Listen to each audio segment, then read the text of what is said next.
In recent years in politics, we've seen an onslaught of vaccine misinformation. We've seen groups from the far right and conspiracy theorists like RFK claim all sorts of things about vaccines, specifically the COVID vaccine, and now more broadly, just vaccines in general, whether they may cause autism or have mercury in them or cause sudden death. All of these things completely unfounded. And New Hampshire is a state that has a House of Representatives, a Senate, and a governor's office that is controlled by Republicans. And in the last week or two, the House of Representatives in New Hampshire passed a bill that would eliminate the requirements for parents enrolling their kids in childcare to provide proof of vaccination from polio and measles. Now, this would be the first ever bill of its type in the United States, and I'm going to pop up some screenshots here and leave a link in the description to what I'm reading. If you go look at the actual bill on the New Hampshire state website, quite literally all they did was take current law and strike out certain requirements. For example, quote, "No child shall be admitted or enrolled in any school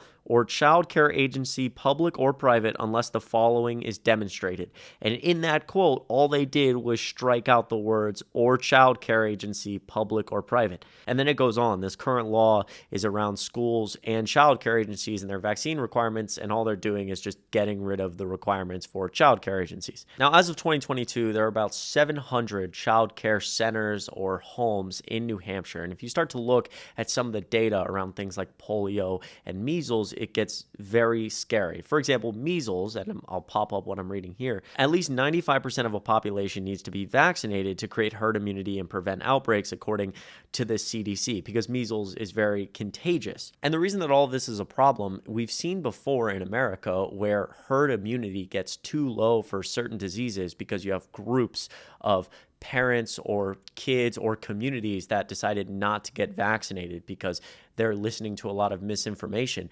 And those groups actually end up spreading diseases and illness that we have not seen in America in a long time. And so as the far right continues to push this misinformation, and we're seeing states like New Hampshire give first in a lifetime legislation to begin to get rid of vaccine mandates, we could be facing a very serious, dangerous situation. Now reported measles cases in at least 17 states, and most doctors agree the spread is being fueled by low vaccination rates, especially among young children, many of whom stopped getting the shots during the COVID outbreak and never got back on schedule. In a lot of the states now, we're seeing new vaccination rates in the children in the high 60s.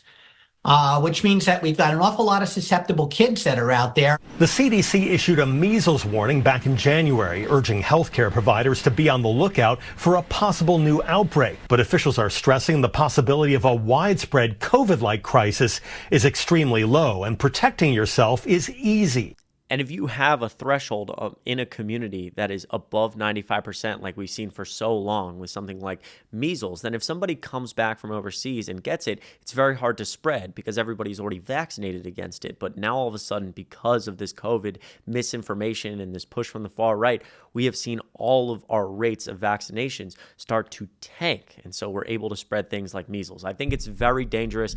I think that there should be more press on this story in New Hampshire because it is terrible. And the people in America have a lot of problems that we need to continue to deal with and work on, and striking out language and spending time and taxpayer dollars focusing on vaccine mandates that we've had for decades is not a useful time for anybody. So if you haven't gotten vaccinated yet, you should do so. If you enjoyed this video, it would mean a lot if you clicked like down below and hit subscribe. It goes a super, super long way. There's going to be links in the description for a lot of the information I talked about, including my other socials, my main platform being TikTok. I also use Twitter, Threads, Instagram, pretty much everything. We also go live on TikTok most nights and we debate Trump supporters. If you want to come say hi, I would love to see you. I really appreciate all your support, and I really, really hope that everybody has a great weekend. Keep your head up, keep pushing. I know things are hard for a lot of people right now. You may be going through something at work, something with your family, finances are hard, politics are weighing everybody down, but just know that I'm proud of you, and I want you to keep your head up because I promise you, in the end, it'll all be okay. My DMs are always open if you want to reach out. Be safe, be easy, and I'll see you in the next one.